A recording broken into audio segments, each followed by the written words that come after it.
हमारा ये जो शरीर है ये कभी भी कुछ भी खा लेने के लिए नहीं है। तो भागवती जी कहते हैं कि जब जठर में अग्नि सबसे ज्यादा तीव्र हो उसी समय भोजन करें तो आपका खाया हुआ एक एक अन्न का हिस्सा पाचन में जाएगा और रस में बदलेगा और रस में से मांस, मज्जा, रक्त, वीर्य, मल, मूत्र, मेद और आपकी अस्थियां, इनका विकास होगा। तो कभी भी कुछ ना खाएं। ये पद्धति भारत की नहीं है, ये यूरोप की है। यूरोप में डॉक्टर्स हैं, वो हमेशा कहते हैं कि थोड़ा थोड़ा खाते रहो, कभी भी खाते रहो। हमारे यहां ये नहीं है। तो आपको दोनों का अंतर समझाना चाहता हूं। भागवत जी कहते हैं कि खाना खाने का समय निर्धारित करें और समय निर्धारित होगा उससे जब आपके पेट में अग्नि की प्रबलता हो, जठर अग्नि की प्रबलता हो। भागवत जी ने इस पे बहुत रिसर्च किया और वो कहते हैं कि 1.5-2 साल की रिसर्च के बाद उनको पता चला कि जठर अग्नि कौन से समय सबसे ज्यादा तीव्र होती है। तो वो कहते हैं कि जब सूर्य का उदय होता है तो सूर्य के उदय होने से लगभग 2.5 घंटे तक जठर अग्नि सबसे ज्यादा तीव्र होती है। तो भागवत जी कहते हैं कि इस समय सबसे ज्यादा भोजन करें। वो तो एक जगह यहां तक कह देते हैं कि आप अगर संभव हो तो 9:30 बजे के अंदर ही लंच करें, माने ब्रेकफास्ट गायब। वो ये कहते हैं कि सुबह 9:30 बजे तक अगर आपने भरपेट भोजन किया है तो इसमें से जो कुछ भी बनेगा वो एक एक बूंद, एक एक अन्न का टुकड़ा, एक एक दाने का टुकड़ा आपके शरीर के लिए उपयोगी होगा। भागवत जी ने एक और रिसर्च किया था कि शरीर के जो अलग अलग अंग हैं, जैसे हृदय है हृदय, और जैसे जठर है जठर, जैसे किडनी है, जैसे लीवर है, इनके काम करने का अलग अलग समय है। जठर अग्नि के काम करने का सबसे अच्छा समय है 7 से 9:30, सूर्योदय से 2.5 घंटे तक। फिर इसी तरह से हृदय के काम करने का समय है सबसे ज्यादा ब्रह्म मुहूर्त से 2.5 घंटे पहले। ब्रह्म मुहूर्त आप समझते हैं 4, 4:30, तो 2, 2:15 बजे, 1:30 बजे से लेकर 4 बजे के बीच में हार्ट सबसे ज्यादा सक्रिय होता है और सबसे ज्यादा हार्ट अटैक उसी समय में आते हैं। किसी भी डॉक्टर से पूछ के देख लीजिए। इसलिए 99% हार्ट अटैक अर्ली मॉर्निंग्स में ही होते हैं।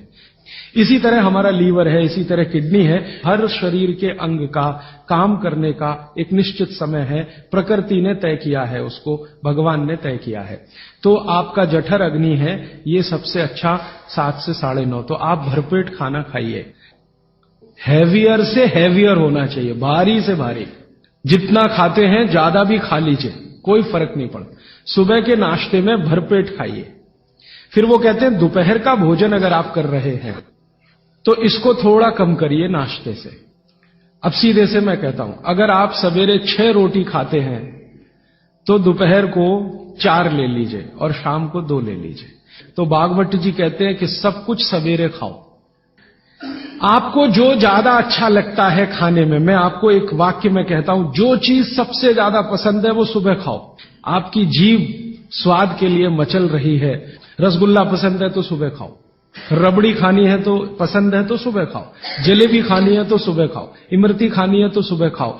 अगर आपको आलू का पराठा खाना है या गोभी का पराठा खाना है, जो भोजन आपको सबसे ज्यादा पसंद है वो सुबह खाओ, पेट भर के खाओ।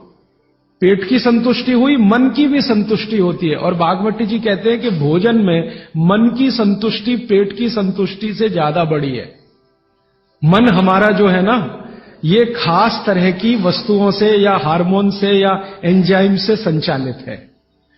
मन को आज की भाषा में डॉक्टर्स लोग जो गिनते हैं ना, हालांकि वो है नहीं, लेकिन उन्होंने जो कहा है वो पीनियल ग्लैंड के बारे में है। ये जो पीनियल ग्लैंड है ना, इसमें से बहुत सारा रस निकलता है, जिनको हम हार्मोन्स कह सकते हैं, कुछ एंजाइम्स हैं। ये संतुष्टि के लिए सबसे आवश्यक ग्लैंड है पीनियल ग्लैंड। तो भोजन अगर आपको तृप्त करता है, भोजन में एक तो पेट भरना है और एक तृप्त होना, तृप्त करेगा तो पीनियल ग्लैंड आपकी सबसे ज्यादा सक्रिय है। तो जो भी रस और एंजाइम चाहिए शरीर को, नियमित रूप से समान अंतर पे निकलते रहते हैं।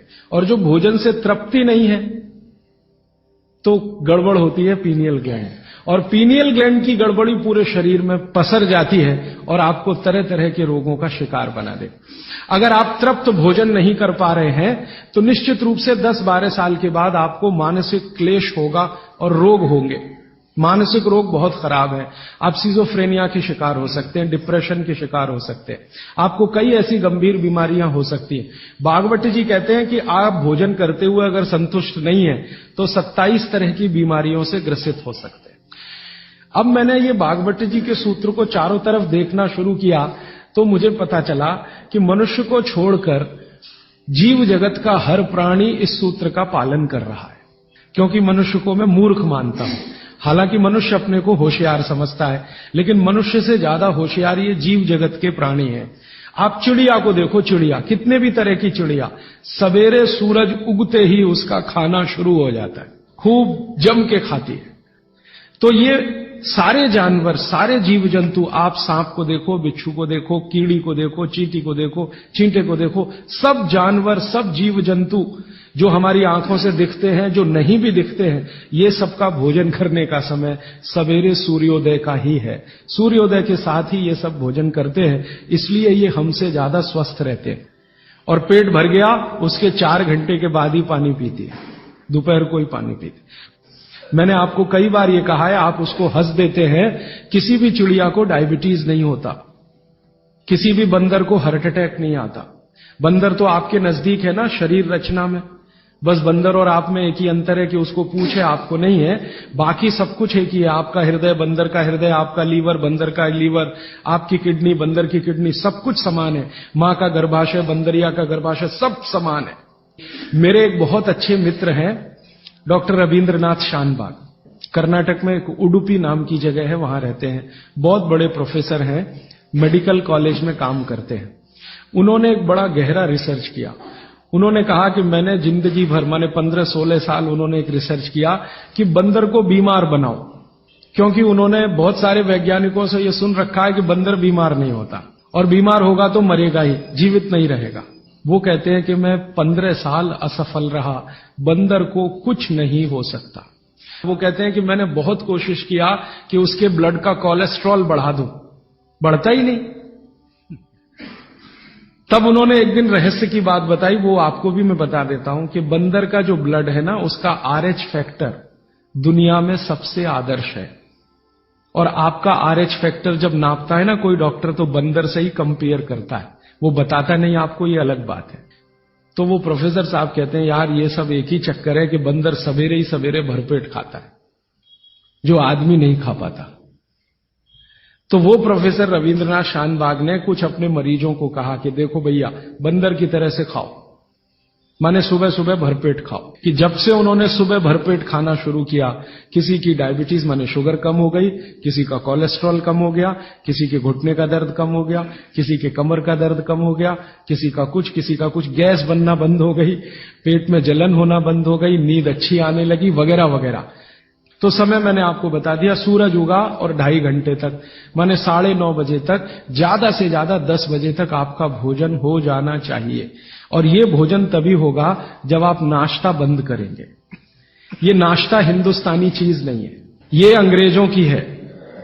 और आप जानते हैं ना हमारे यहां चक्कर क्या चल गया, नाश्ता थोड़ा कम करेंगे, लंच थोड़ा ज्यादा करेंगे, डिनर उससे भी ज्यादा करेंगे। सवा सत्यानाश, एकदम उल्टा। भागवत जी कहते हैं कि नाश्ता सबसे ज्यादा करो, लंच उससे कुछ कम करो, डिनर सबसे कम करो। ये अंग्रेज और अमरीकियों के लिए नाश्ता कम है। कारण पता है? वो लोग नाश्ता हल्का ही करें तो उनके लिए अच्छा है।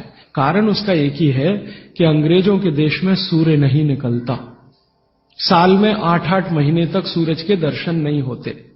और ये जो जठर अग्नि है ना, ये सूरज के साथ सीधे संबंधित है। जैसे जैसे सूर्य तीव्र होगा, अग्नि तीव्र होगी, जैसे जैसे सूर्य कम होगा, अग्नि भी कम होगी। तो वो नाश्ता हैवी नहीं कर सकते, करेंगे तो उनको तकलीफ हो जाएगी। इसलिए मैंने सबसे पहले दिन जो सूत्र बोला था, अपनी आबो हवा, अपना पर्यावरण, अपना वातावरण, अपनी तासीर, इसको ध्यान में रखकर ही चले। तो आपके देश की जो आबो हवा और तासीर है वो ये कि हर दिन सूरज निकलता है, सुबह निश्चित रूप से निकलता है, अगले दिन भी निकलेगा, करोड़ों साल से निकल रहा है, अगले करोड़ों साल तक निकलेगा। इसलिए भारत में every morning is good morning. Europe वाले तरसते हैं गुड मॉर्निंग के लिए, अच्छी सुबह होती नहीं वहां, इसलिए हर एक आदमी दूसरे को विश करता है। May I wish you to have a good morning. इसलिए वो गुड मॉर्निंग वाले लोग हैं। तो हम गुड मॉर्निंग में क्यों फंसे हुए हैं? तो गुड मॉर्निंग से निकलिए, नमस्ते में आइए, नमस्कार में आइए, वणक्कम में आइए। ये गुड मॉर्निंग आपके लिए काम की चीज नहीं है, और ये गुड मॉर्निंग जुड़ी हुई है आपके पेट से, ठीक है? फिर आप इसमें तर्क और कुतर्क मत करिए। जी हमको दुकान जाना है, हमको ऑफिस जाना है, हमको दुनियादारी संभालनी है। किसके लिए? इसी पेट के लिए ना। ये दुनियादारी कर किसके लिए? आप इसी पेट के लिए ना। तो पेट तो दुरुस्त होने के लिए भागवत जी कह रहे हैं कि भाई इसको संभाल लो तो दुनियादारी संभलती है। और ये गया तो दुनियादारी संभाल के करेंगे क्या? मान लीजिए पेट ठीक नहीं है, स्वास्थ्य ठीक नहीं है, आपने 10,000 करोड़ कमा लिया, क्या करेंगे? डॉक्टर को ही देंगे ना। तो डॉक्टर को देने से अच्छा किसी गौशाला वाले को दे दीजिए, पेट दुरुस्त कर लीजिए। तो पेट आपका है तो दुनिया आपकी है। माने आप बाहर निकलें घर के तो छक्कर खाना खा के निकलिए, भोजन करके ही निकलिए। जठर अग्नि सुबह सुबह बहुत तीव्र होगी, और शाम को जब सूर्यास्त होने जा रहा है तब भी तीव्र होगी, बहुत तीव्र होगी। तो कहते हैं शाम का खाना सूरज के रहते रहते खा लो। सूरज डूबा तो अग्नि भी डूबी। तो वैसे तो जैन दर्शन में कहा है रात्रि भोजन निषेध है, भागवत जी भी यही कहते हैं, तरीका अलग है बस। आप अहिंसा के लिए कहते हैं, वो स्वास्थ्य के लिए कहते हैं। वो ये कहते हैं शाम का खाना तो सूरज डूबने के बाद दुनिया में कोई नहीं खाता। गाय को खिला के देख लो, भैंस भी नहीं खाती, बकरी भी नहीं खाएगी, बकरा गधे को खिला के देख लो, खाता नहीं। हाँ बिल्कुल नहीं खाता। आप खाते हैं तो आप अपने को कंपेयर कर लीजिए कि किसके साथ हैं आप। कोई जानवर, कोई जीव राशि सूरज डूबने के बाद खाती नहीं, तो आप क्यों खा रहे हैं? अब कितना पहले? तो भागवत जी ने उसका कैलकुलेशन दिया 40 मिनट पहले। 6 बजे डूब रहा है तो 5:20 तक। फिर कहेंगे जी रात को क्या? तो रात के लिए भागवत जी कहते हैं कि एक ही चीज है जिसमें सबसे अच्छा उन्होंने दूध कहा है। हमारे पेट में जठर स्थान में कुछ ऐसे हार्मोन्स या एंजाइम्स या रस पैदा होते हैं जो दूध को पचाते हैं। फिर आप कहेंगे जी हम तो दुकान पे बैठे हैं 6 बजे, तो डब्बा मंगा लीजिए, दुकान में डब्बा आ सकता है। हाँ, डब्बा आने में कोई तकलीफ नहीं है। दुकान में आप 6 बजे बैठे हैं, डब्बा आपका आ सकता है।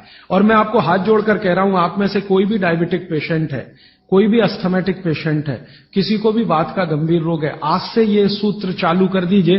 3 महीने बाद आप खुद मुझे फोन करके कहेंगे राजीव भाई पहले से बहुत अच्छा हूं, शुगर लेवल कम हो रहा है, अस्थमा मेरा पहले से कम हो रहा है। ट्राइग्लिसराइड चेक कर लीजिए और इस सूत्र को शुरू कर दीजिए। 3 महीने बाद फिर चेक करा लीजिए, पहले से कम होगा। VLDL, LDL आज चेक कर लीजिए, 3 महीने बाद फिर चेक करा लीजिए, बहुत तेजी से घटेगा। HDL आज चेक करा लीजिए, 3 महीने बाद चेक करा लीजिए, बहुत तेजी से बढ़ेगा। और HDL बढ़ना ही चाहिए, LDL, VLDL कम होना चाहिए। तो ये सूत्र भागवत जी का जितना संभव हो आप ईमानदारी से पालन करिए, वो आपको स्वस्थ रहने में बहुत मदद करेगा।